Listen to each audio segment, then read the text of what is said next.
Deogracias Moussaïdi est le président du parti Pacte pour la défense du peuple Imanzi. Ancien membre du FPR, mouvement politique du président Paul Kagame, il a été le premier à publier en collaboration avec le journaliste d'investigation Charles Onana un livre de 187 pages aux éditions Minci en 2001 intitulé « Les secrets du génocide rwandais, enquête sur les mystères d'un président ».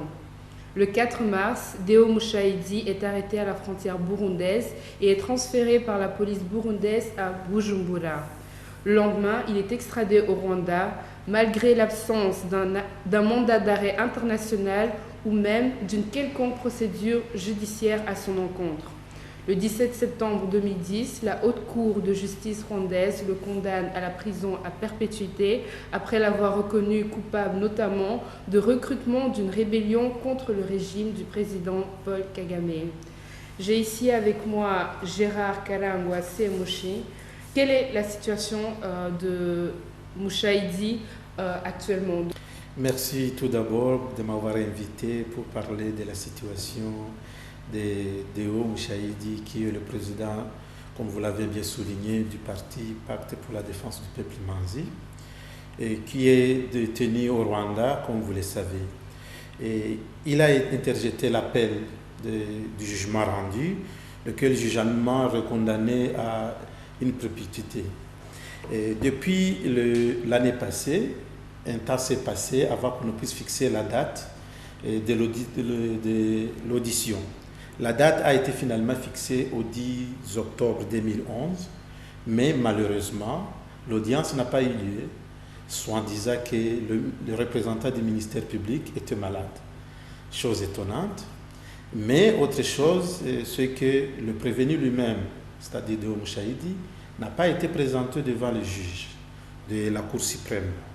Et jusque-là, on n'a pas eu des explications pourquoi il n'a pas été amené pour que lui-même puisse entendre le report de son jugement. Et aujourd'hui, il attend, on a fixé une autre date, qui est la date du 9 janvier 2012. Et la situation est telle qu'elle est, on attend, mais il n'est pas seul, comme vous le savez. Même Bernard Ntaganda, qui est le président du PS Imberakuri, qui devait aussi passer devant le juge, son procès a été aussi reporté. C'est un jeu de ping-pong qui s'est fait au Rwanda. Et quel est le sentiment que vous avez par rapport au déroulement du procès? C'est un sentiment d'indignation, de colère, parce que, comme nous l'avons toujours dit, au Rwanda, il n'y a pas de justice. Il n'y a qu'un seul maître qui décide du sort de tout le monde. Eu égard même au fait qu'ils lui sont reprochés, il n'est pas compréhensif. Sur 7 chefs d'accusation, dont parmi lesquels des accusations très graves, on a pu laver 4 accusations et il n'en restait que 3, qu'on peut dire le moindre. Ils ne sont même pas fondés. Parmi les 7, il n'y a qu'une que lui-même reconnaît, c'est l'utilisation d'un passeport qui n'est même pas rwandais, qui est burundais. Mais sinon les autres, ce ne sont que des accusations qui sont liées à ses opinions politiques. Et comme vous le savez, au Rwanda, ne pas être dans la ligne droite du pouvoir, vous devenez un ennemi.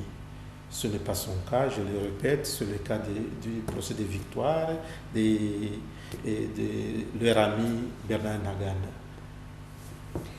Et à quoi vous attendez-vous comme verdict? Nous attendons que le gouvernement en place puisse revoir sa position, parce qu'il ne va pas éternellement enfermer des innocents pour la simple raison de ne pas pouvoir penser comme le régime en place. Ils sont de l'opposition existe pour montrer ce qui ne va pas dans le pays. Il n'est pas là pour applaudir ce que fait le gouvernement. Il est grand temps que les autorités en place, le FPR, le parti au pouvoir, puissent, je dirais, regarder en face la réalité. Parce que les Rwandais, même si aujourd'hui ils sont calmes, ils ne vont pas supporter éternellement l'injustice.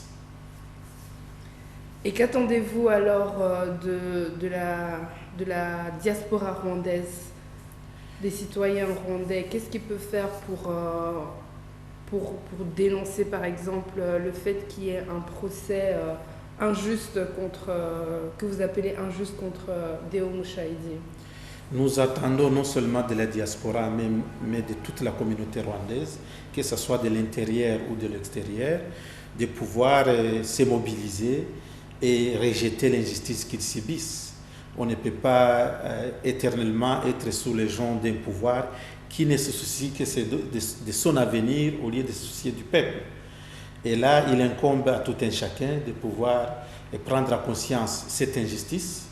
Aujourd'hui, c'est les trois qui sont, je vous dirais, qui viennent de l'étranger, parce qu'il y en a tant d'autres qui croupissent dans les prisons mouroirs du Rwanda depuis des années. Et on ne peut pas rester les bras croisés vis-à-vis de cette situation. Il faut qu'on puisse s'élever. Les exemples ne manquent pas. Ailleurs au monde, le peuple ont pris leur destin en main et ils ont fait changer le cours d'histoire. Je pense qu'il est grand temps que les Rwandais aussi puissent prendre leur destin en main. Parce que le pouvoir en place nous a prouvé, à moins que nous n'ayons pas des yeux pour voir ou des oreilles pour entendre, qu'il ne soucie en rien de l'avenir de notre pays et en particulier l'avenir de ses citoyens. Je pense que la conclusion qu'on peut tirer est que nous devons, nous Rwandais, de l'intérieur et de l'extérieur, faire en sorte que ces pouvoirs puissent céder la place à un pouvoir juste qui pourra donner la paix aux Rwandais. Et la communauté internationale qui semble largement soutenir le président Paul Kagame, qu'est-ce qu'elle peut faire?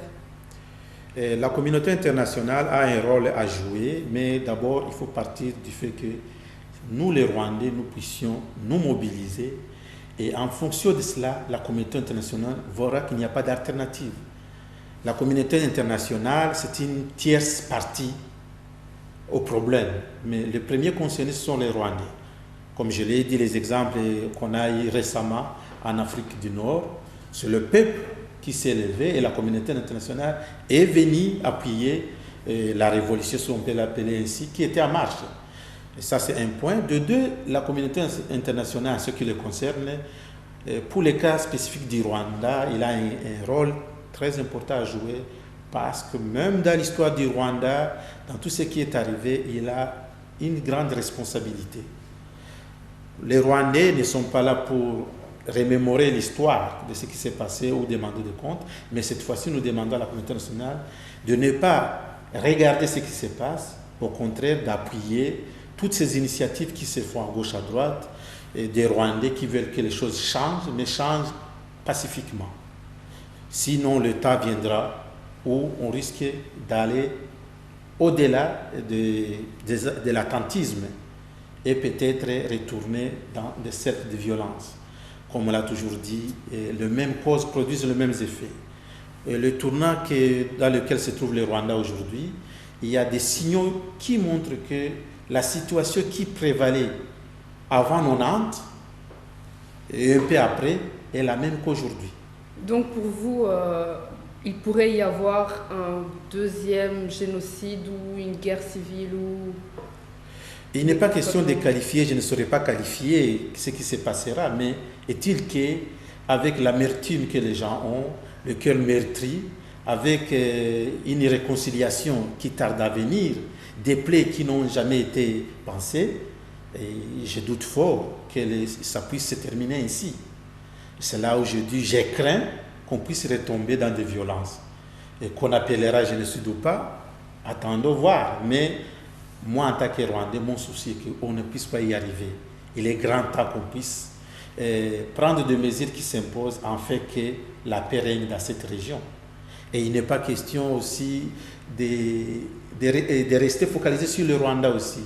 Parce que nous savons que la région des Grands Lacs, l'épicentre du feu qui a brûlé toute la région est au Rwanda. Dire que si demain la situation au Rwanda dégénère, c'est encore la région qui va s'embrasser. Vous avez parlé des révolutions qui ont eu lieu en Afrique du Nord. Est-ce que vous pensez que dans l'état actuel des choses au Rwanda, une telle révolution est possible au Rwanda? Bon, je pense que personne ne pouvait prédire ce qui s'est passé en Afrique du Nord. Un peuple, quand il est opprimé, quand il n'a plus d'autres moyens, il peut se soulever à tout moment. Je pense qu'aussi les Rwandais ne sont pas en marge des autres peuples.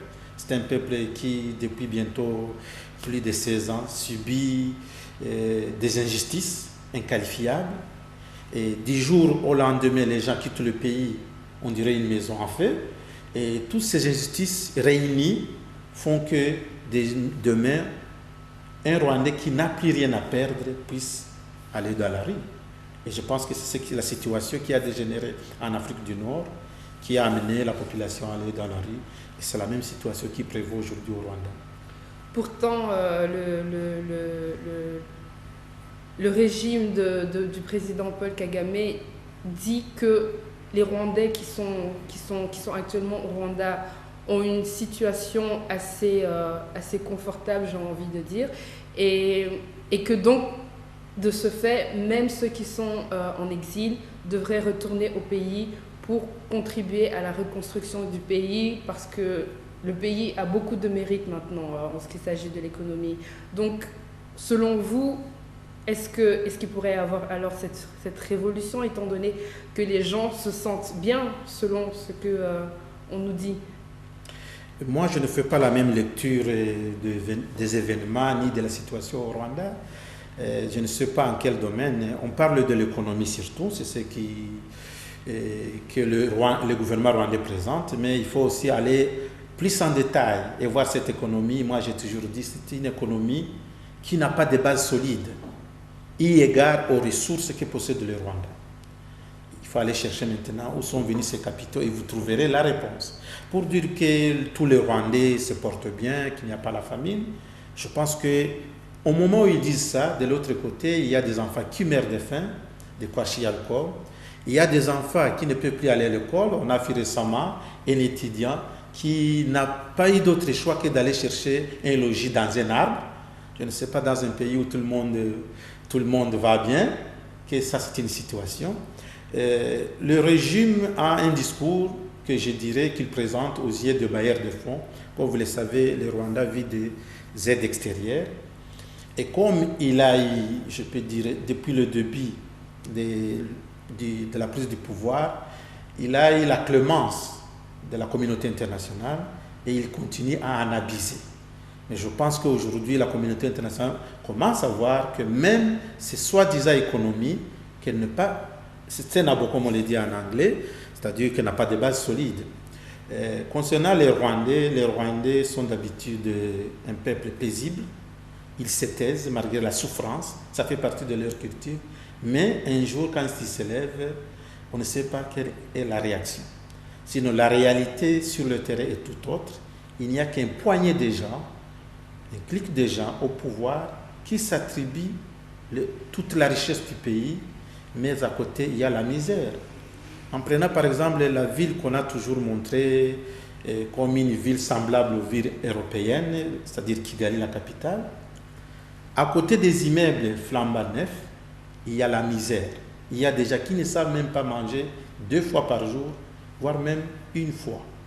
Je ne sais pas si c'est ça le développement, si c'est ça la paix que le Rwanda vante partout. En conclusion, nous, en tant que l'opposition, nous avons toujours prouvé de A à Z que le régime en place ne fait que berner la communauté internationale. La population à l'intérieur n'a pas de moyens de s'exprimer. Celui qui ose lever le doigt, soit il est tué, soit il est taxé de génocidaire, négationniste, ainsi de suite. Ce qui prouve qu'aujourd'hui, ce que nous devons faire, comme je l'ai dit précédemment, c'est de pouvoir changer les choses par tous les moyens. Je vous remercie. Merci beaucoup. C'est à moi de vous remercier.